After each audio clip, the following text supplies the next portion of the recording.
Hello there, Facebook Live. How is everyone doing today? So, I promised that I would come live to talk about, just me seeing the crisis that's happening on Facebook in terms of people not getting engagement on their content.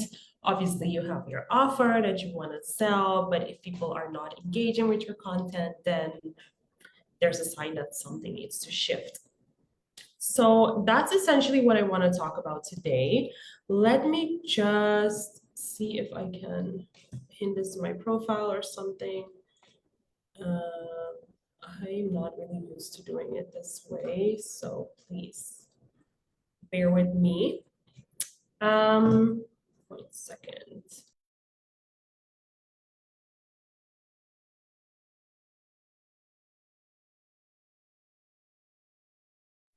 Okay, perfect. This is working. I just need to exit Facebook and I can't see who is watching, so sorry about that. So basically what I want to talk about right now is a few things. So first off, I want to talk about the problems that I see, and then I will give you the solution to those problems. And if you are wondering why me, just go to my page and look at the posts that I share. And I want you to also check the comments so you can see the type of engagement that I get on my post, so you can understand why I am the person that can talk about how to get engagement on your content so that you can start pre-selling, getting people to raise their hands, and therefore for you to be able to get qualified leads. The first thing that I see, let me just pull out the whiteboard. The first problem that I see happening a lot is related to problem awareness. And to explain to you what this means is this. As a coach, you have a level of awareness of what the problems of your ideal clients are. So you know that their issue is, for example, their mindset. So let's say you're a mindset coach, you work with female entrepreneurs, helping them overcome mindset blocks in order for them to sign clients in your business. Your level of awareness is that, okay, these people have a proven strategy, but somehow they're not showing up consistently. Because they're not showing up consistently, they are disappointed, they're let down, and they let this disappointment like really stop them in their journey. So that's your level of awareness of the problem. But the thing is that your potential clients, they don't respond to what you think or know that they need. They respond to what they want. Does it make sense? So I'll repeat that again. People don't respond or engage to what you think they need. They respond to what they want. So if we paint an iceberg, I'm trying to see if there's like an iceberg here. You know, like in when they talk about the subconscious mind and they talk about the conscious mind, they're always like, okay, so actually all of our behaviors are at the top here. This is what we are aware about. And then at the bottom, what you have is your subconscious, right? So what a lot of coaches do,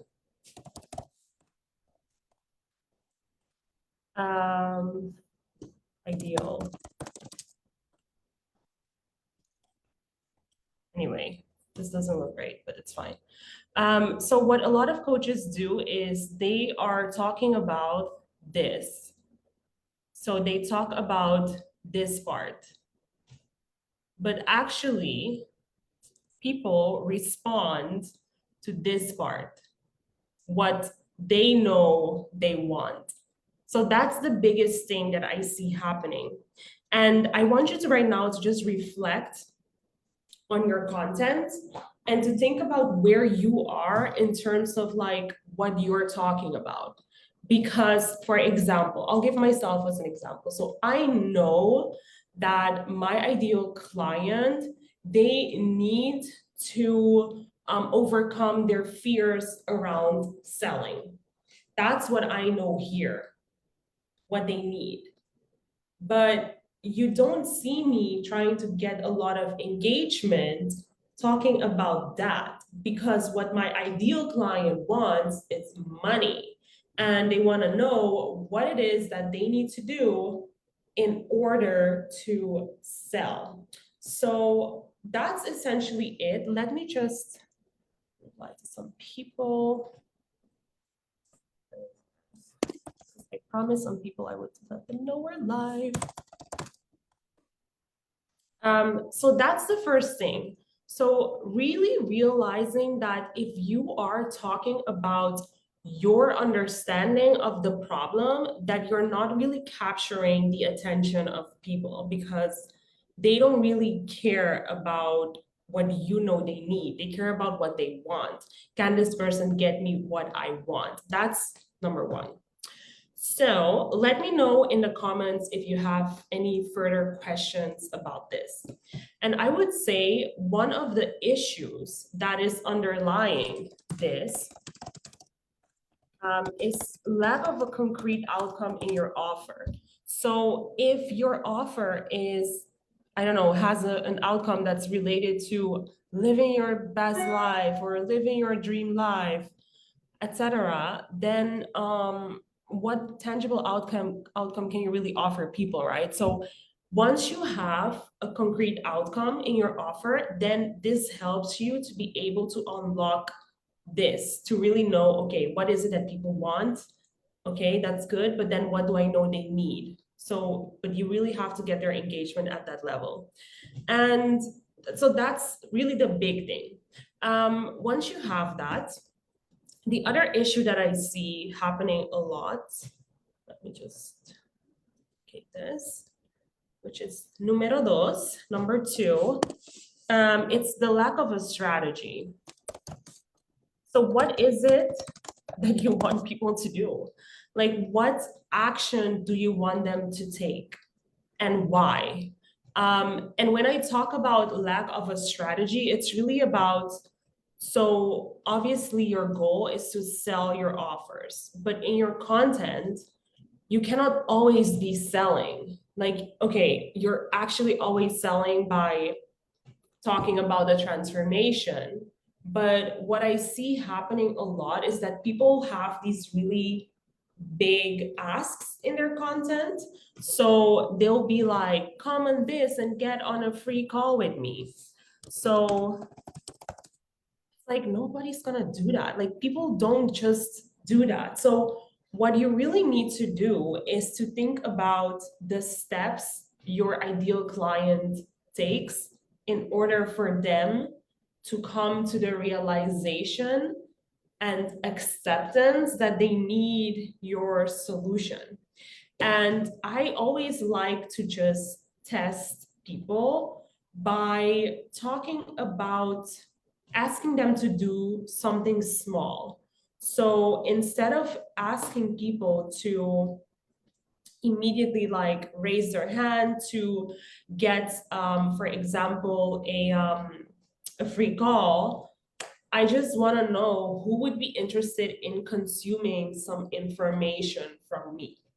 And that is a reasonable ask to do instead of constantly trying to sell people or get people on an offer. So that's very important there, is for you to have in your head, what is actually my strategy? Like what actions do I want people to take? And content is something that it's so overcomplicated for no reason. And also, it's not the most important thing for you to optimize, but you do have to get it right. And in order for you to get it right, solving this is so important, because it's going to help you to be able to know, okay, instead of asking people to do something big, I can also get them to do something smaller first. So by getting them to do something smaller, I can know who are the people that are interested.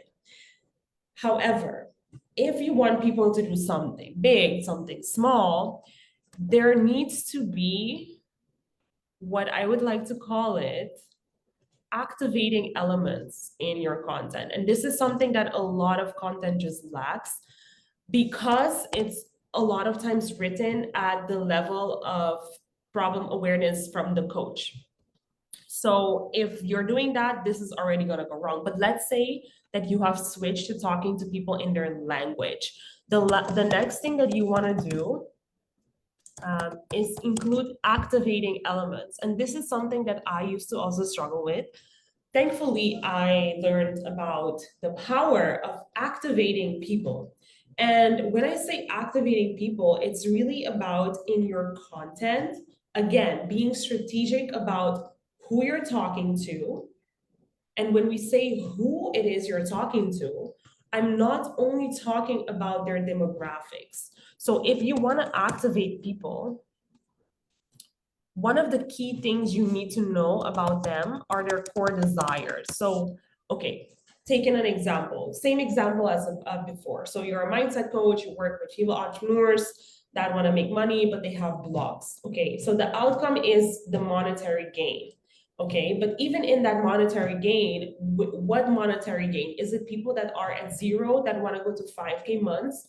Or is it people that just want to have 10K months? Or is it people that are at 20K months that want to scale to 100K months, right? So just being specific about the core desires, and that's the tangible outcome. So you want to know the tangible outcomes. And it goes beyond just like this is the money that they want. It's also things like, oh, okay, this person wants to know exactly, like each day exactly what it is that they need to do so that whenever like some mindset blocks come up, they're able to like have a routine they can rely on and make that part of their system. That's also a tangible outcome. But you really need to know their core desires there and why do they want the things they want. So hey, is it like lifestyle wise, like what type of lifestyle is it that they want? Okay, is it like the time and location freedom? Is it that they want to invest again in their business? Is it that they want to, for example, like do charity? Like what are the core desires that they have, right? People want to have impact. Like all of those things are important for you to know. That's number one. And then number two, what I would say is that you need to know what they're doing now, what they're doing now that isn't working. So if I want to have an outcome, this tangible outcome, also the non-tangible outcomes are important. Let me just write that here. Tangible, like being confident. The symptoms are the things they're doing now that isn't getting them results. So, for example, it could be that this persona is affirming every morning, but it's not getting them the results that they want. So it's very important for you to know what are they doing right now that isn't getting them the results, because when you have this knowledge about what they're doing now that isn't getting them results, you can directly speak to them. So if you can directly speak to them, you activate them. It's like I go online and I see someone talking about something I'm doing now that doesn't work. I'm like, this is me, because obviously it's something I think about all the time. How do I solve that problem? So if we need to be concrete, what people are doing now that isn't working. So what they do now doesn't work. So these two things already are going to activate people. So that's the first thing you need to have. And the other thing that I feel like people are missing is understanding like what content converts. Because I think if you understand what content converts, your content will not be so surface level. It's not going to be something I can find on ChatGPT. And a lot of the content nowadays are things that I can find on ChatGPT. And probably you're thinking, oh yeah, if I educate people on X, Y, and Z, then they will see the importance of solving this problem.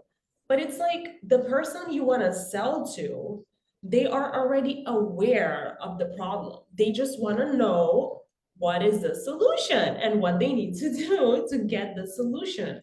So in general, there's just like a lack of understanding of what is the content that is going to really like get people to raise their hands up. And I know that obviously there is a case for posting top of funnel content, middle of funnel content, etc. But me personally, I just want to convert people. So I am really like strategic with posting converting content because yeah, that's just what I want. And I feel like for a platform like Instagram, for example, it's fine to also have like the top of funnel content because you want to also grow your account, and you want to get people that are like maybe a broader audience. But right now, I'm just mostly using Facebook. And what I realized with Facebook is that the bottom of funnel content, so like the converting content, does really well because you're able to immediately identify who are the people that need this solution right now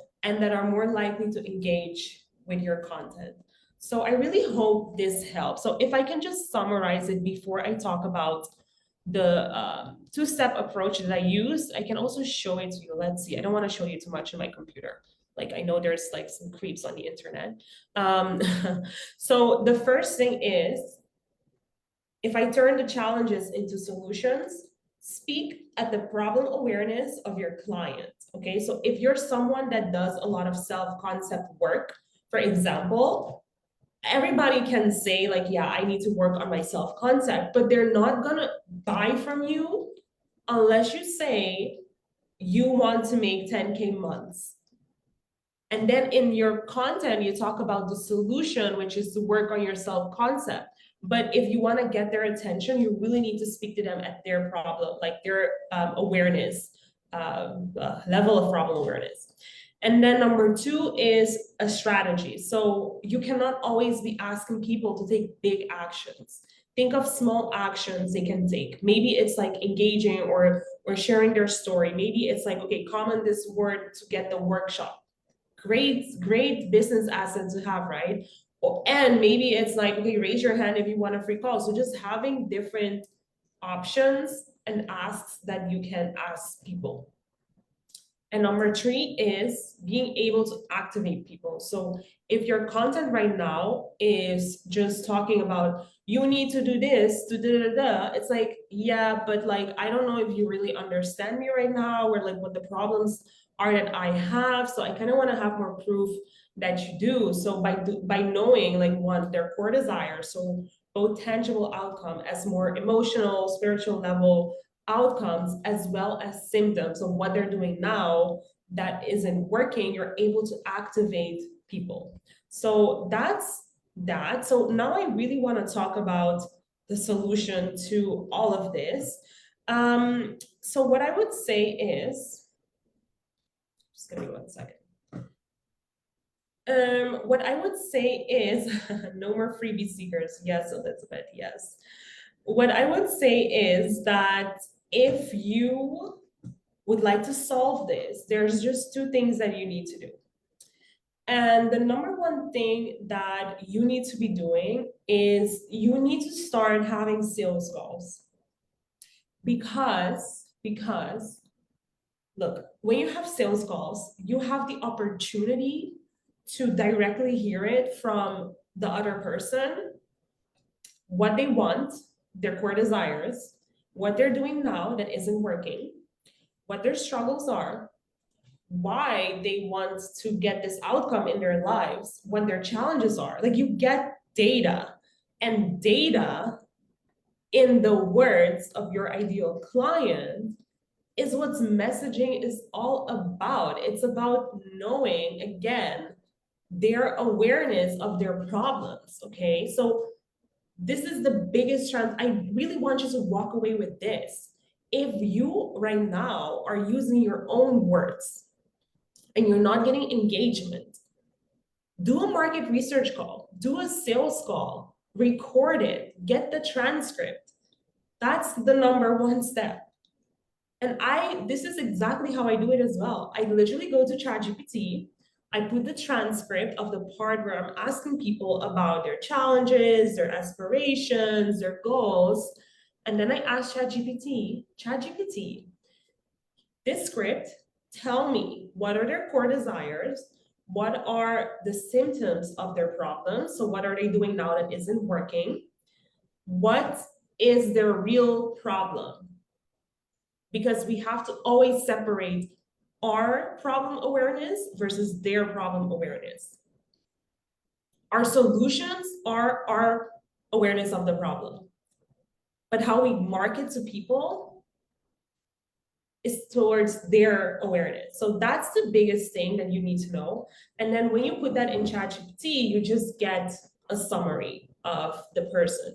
And you use that as the data that you're always going to go back to for your ideal client profile. So I literally have a Notion page that's the ideal client profile of my ideal clients with all the data of sales calls of things they've said.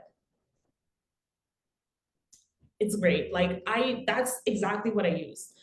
And then the next step is to be strategic about your content. So what I do is I just have a set of, I don't know, like 5 different categories of content. I think it's 5 or 4. So educational content, content that activates, content that builds authority, content that tackles objections, and content that talks about a transformation. I think that's it, top of my head. And I use these content prompts, and I literally just take the data from the sales calls and I plug it in the prompt. That's my hook. And then how I write the content, all of it needs to have the same elements. So when I share a personal story, I don't do that, obviously. But if you look at all the rest of my content, you can see that it always starts with who they are. So you're an impact-driven coach. And I know that because on a sales call, someone said, I do this because I want impact. So it's just copy paste. So you're an impact-driven coach. You want to invest money in your business. Someone said that on a call. You want to invest money in your business. That's why you want to learn how to sell. That's who they are, their core desires. And then I talk about the things they're doing now that doesn't work, because that activates them. So if I say, you've invested money in a coaching program that has you doing market research, because on a call, someone said that. And it's true. Like if you're on a program that has you doing market research, good luck. I don't know how long it's gonna take for you to sell. I mean, I'm sure maybe you will at some point, I don't know. So that's essentially what I do. So I use the things they're doing now that doesn't work. Or you're posting content 3 times per week, hoping that someone approaches you, but that's just not happening. That's important to have there. And then what I do is I just transition into my vehicle. So you also need to have a vehicle because that's what people buy. And obviously, when you step into my program, I do way more than just teach people how to sell their offers in the DMs without pitching, without pushing, etc. But my positioning in the market is the no pitch DM method.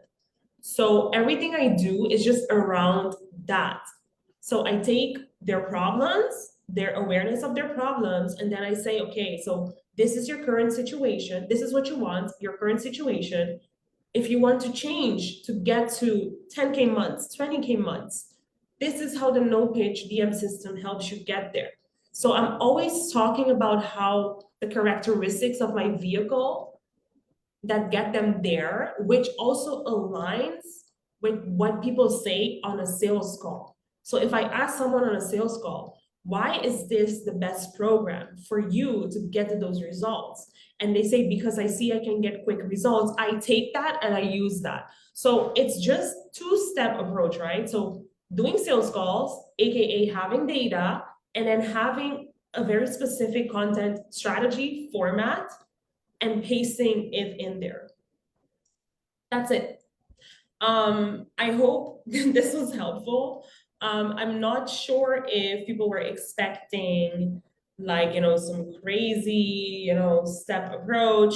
I would say that it's really time for us to stop overcomplicating. Hey, Elizabeth, for us to stop overcomplicating content and messaging. There are so many people talking about messaging the whole time, and it's like, it just needs to be simple. Like, let's keep things simple. If your messaging isn't working, even if you implement this, there's something wrong with your offer. Like, business is just a cascading effect of things. It's like you start with the offer. If the offer is good, you need concrete data of your ideal client. You use that in your content, and you need to have a strategy of what you're going to ask from them. So, small things you ask, big things you ask, right? Just mixing that up and being consistent with it, just showing up consistently. How do I know who to approach for market research calls? Which people to choose to talk to in groups? Hi, Pragati, how are you doing? So, to answer your question, I can send you a format that I use for market research calls, but you obviously need to have your ideal client persona. So if you know who that ideal client is that you want to work with, an easy approach would be to post a poll. Good to see you too. Thank you for being here. A simple way would be to simply post a poll in the groups and let people vote. This is how I did it at the beginning. And then you can offer them something in return that they really want. So if you have like your expertise, for example, could be hypnosis, or it would be you're very good in business, like a business audit, but it really has to be like you're able to give them something in return, because then the person is more likely to hop on like a 20 or even like connect with you in the DMs. But in terms of which people to choose, yeah, you need to have a profile of your ideal client. And I think Elizabeth can also speak to the importance of having criteria for qualified leads and how their profile looks, or what are the things they should not have that are red flags for you to also know, like, okay, this person is not really qualified. Maybe you two can connect with each other, because that's Elizabeth's topic. She talks a lot about qualifying leads and knowing, like, what are the characteristics of these people. So thank you all so much for being here. And if you have any questions, please feel free to reach out to me and let me know. I'm happy to give you some guidance, and we will see each other next time. Bye.